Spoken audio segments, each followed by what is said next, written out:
I was meant to be new. I was meant to be beautiful. The world would have looked to the sky and seen hope, seen mercy. Instead, they'll look up in horror because of you. You've wounded me. I give you full marks for that. But, like the men said, what doesn't kill you just makes me stronger.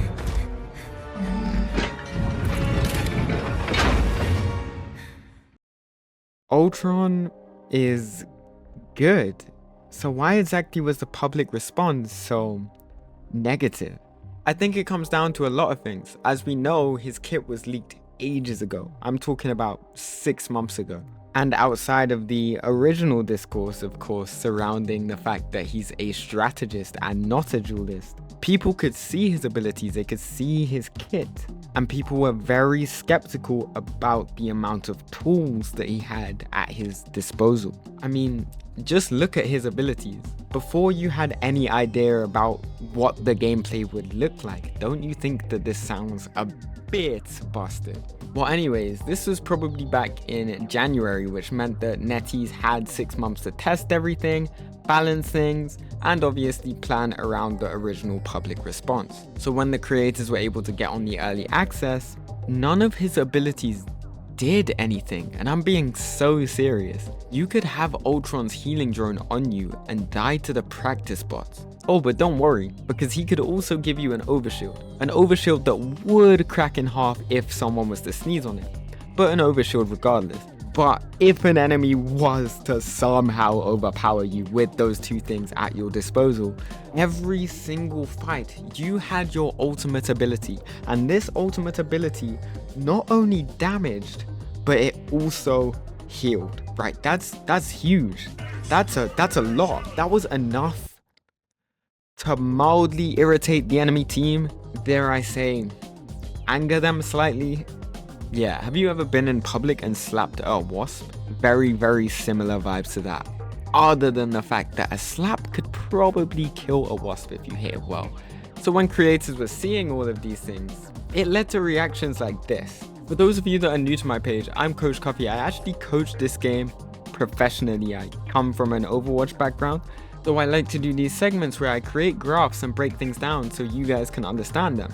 Ultron in early access had a general lack of damage and a huge amount of damage falloff. The fact that he was stuck as an airborne character with quite a slow movement speed, and of course the game's general lack of what we call hitbox manipulation, meant that the character was extremely vulnerable in the mid-fight. This isn't a good look for a character whose entire kit is centered around having gunfights. As already commented on, he had a severe lack of heals. He was genuinely shaping up to be the worst character in the game. But the same way NetEase probably reacted to the public response for the leaks, they definitely responded to the public response for the early access. I think that allowing creators to play the game early, test out a patch and pass their opinions is such a smart system to have, especially in a game like Rivals that's trying to balance the casual scene with the competitive scene. With that being said, one thing led to another, and here are the changes that made it to the final game. So the same way that we made that graph about his negatives, we're gonna do it with the positive, because all of a sudden we are met with a character with vertical mobility, a good amount of range, hit scanner range at that, consistent and more focused healing, with a team up with a character that's actually pretty good. Of course, having the privilege to play early access, as well as being a top level coach, I was now seeing a character that filled up a support slot, was hit scan, focused predominantly on lane and sideline control, and had a fast charging, slightly somewhat defensive but mainly non-defensive ult. I was essentially seeing extreme similarities between Ultron and a character from Overwatch called Illari. Illari's role was an interesting one because she has always struggled to find her place in the meta despite being a decent character. But the one thing that makes Illari mid that does not apply to Ultron is the fact that she fills up a support slot. Now, Overwatch does not revolve around defensive ult cycles by any means. Rivals is completely different in that sense. But when you do talk about healing output or neutrals, which is the general gist of the fight, on top of ultimate strength, Larry is outshined and outperformed by everybody. Not Life Weaver, he didn't count. But what I am trying to say is Marvel Rivals is not role locked, it's not 2-2-2, so we can play one DPS, we can play one tank, and of course, if absolutely necessary, we can play triple support. That is right, in a game like Rivals we are able to get the macro value from Ultron without sacrificing the total heals of the comp. And we saw this countless times in pro play in Ultron's first couple of weeks of coming out. My favorite example is Rad EU versus Blood Kairudo. I don't even know how to pronounce their name, but look at this. So I've decided to pause this game at the very start because it is actually the perfect example of a comp matchup that is strong for this Ultron playing team here. As you can see, standard stuff. Blood Kairudo are playing this strange, or should I say GOAT setup. 3 supports, 3 tanks, and this is a standard spawn hold typical of season 2.5 with this new Penny Rocket team up. The important thing about looking at this matchup is not only is it a spawn hold, the nature of this comp is very stacked and very bunkery, which are 2 properties. This is the defensive style of Brawl.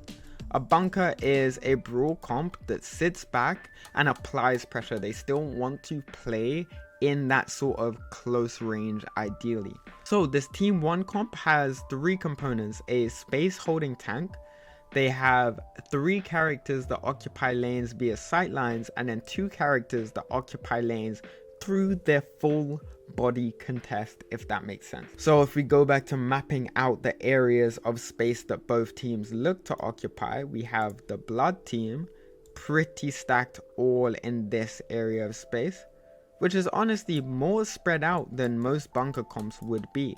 But obviously bunker comps are attracted to the enclosed space. It's very hard to angle on a team that is able to play indoors and stay indoors infinitely. Even better if they can contest the car whilst doing it.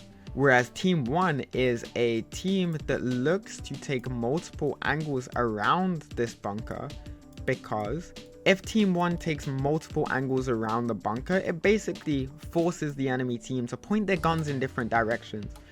In this game, if everyone is looking at the same thing, they're going to take a lot more damage. So it's a win condition to break down bunkers by forcing them to look in different directions so they can't kill anything. On top of this, it also helps that they're running this comp, this Ultron, with the triple res, which means that in fights where there's a lot of cooldown trades, a lot of people dying, this team is likely to come out on top because they can keep rezzing themselves back, they can keep forcing cooldowns. Whereas this enemy team kind of loses its value after the Emma form is lost, after the shield is broken, after the res has been depleted, after the greens are out, you know? This comp gets progressively worse as this fight goes on. So actually, we're going to play it out. And I wouldn't be surprised if Blood Kairudo do manage to live for at least a couple of fights, just based on the nature of the comp. But automatically, you can see these high value angles. They're already being forced into the open. And just like I said, a kill box for a bunker team is in an enclosed space. This angle-based Ultron comp is making them play in the open, which means this angle-based Ultron comp is gonna be able to break down these bunkers. Now, I do think that playing something like Squirrel Girl or Moon Knight is a lot easier to break down these spawn hold bunker comp formats. But I really like how, trust me, in Team 1, they're able to rely heavily on just the theory of the 2 comps and are able to break down this structure in an objectively good way. This is very difficult to do. Going on later in the map, you can actually see that this team in red looks to set up as early as possible. Kappa scouting. Maybe looking for reses, any changes. Oh no, they TP'd. Now, this TP is good for the bunker playing team because it's very, very stacked, and it hasn't given them a chance to develop angles. Right now, Rajaro is out of the fight. If Melio was standing here, and let's say we had someone up here, this TP would be bad for the bunker playing team. But we've now caught Team 1 in a very, very stacked position. So it really does come down to what team gets first pick. Now, I don't like how close proximity Red team are playing right now. I think as the fight develops, we actually want to get wider, swing wider, make it more awkward for them to clear these certain angles. Car contest doesn't matter too much because, like I said, these guys will win a slightly longer fight. But playing it out, too stacked, the enemy team are trading. You know, Star-Lord does not need to get picked here. Adam does not need to get picked here. Adam is rezzing in the open. Adam could set himself another angle, res himself, deal damage, and then get the res off later on in the fight and probably win this for his team. Instead, Crook has had to ult, and they clear the fight up regardless. They've actually burned out their Emma ult on top of this Mantis ult too, but inevitably they win the fight, and so on and so forth. I can only imagine that now that the TP is out, oh yeah, sure, you can see the enemy team, Blood Kyrido, made the swap to Storm, and they're going a very, very similar triple support setup because they're close to 3 support ults, but it's still very brawly, it's still very bunkery. And later on in the map, I do believe they swap one of their supports for a Bucky, slightly more damage, but same win control condition. Sorry. But that should automatically tell you that if Team 1 are consistently winning fights on an angle-based comp, the enemy team should have changed comp to a comp of a different theory. Because this is the same theory, it's the same win conditions of what they were on prior. They are going to lose this game if they keep forcing that win con. The final thing that I want to address is the next sort of setups. These guys are sacrificing card progression to take another fight early.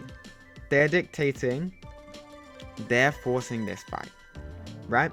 With a support ult, they're gonna get trades out. Now this is a very, very, very good play. Why? Long fight, win condition, Adam res. Not a coincidence that their Adam is on cart right now, because the further cart progresses, the better. These guys are gonna use at least one of these ults. Probably they use Loki to sustain and then they repush with the rocket ult. But if Adam hides, Adam will res. They have the Captain America ult to sustain and they'll win. And they get the perfect fight for this. Because the enemy team used the rocket ult. They didn't win the fight at all. The enemy team have to recontest with a res down, with things less. Their team are more stacked. Fate is gonna start backing up. Fate's gonna start backing up. Fate's gonna start backing up. But it seems like they don't want to commit the res. That's probably already been called. They have Soul Link soon, I believe. Yep, they have Soul Link soon. And that's how they know that they're going to win this fight. It's really well played from this team, taking that fight early and just winning outright. So now they have the res play for the next fight. But hopefully that was a very clear example of how the Ultron comp looks to play, and the comps that is really strong against, to be completely honest with you. A different type of video. I know my videos in the past have been more cinematic and less technical, less theory based, but I think, hey, I'm a good coach. I might as well show it off somewhere. With that being said, thank you guys so much for watching the video. I really do appreciate it. Don't forget to like, comment, subscribe, ask me questions, check out my coaching. The link for that is in the bio. I have a Discord server, all of that. Interact. I want to get a community going because I want as much support as I can get for the upcoming Ignite matches. Thank you.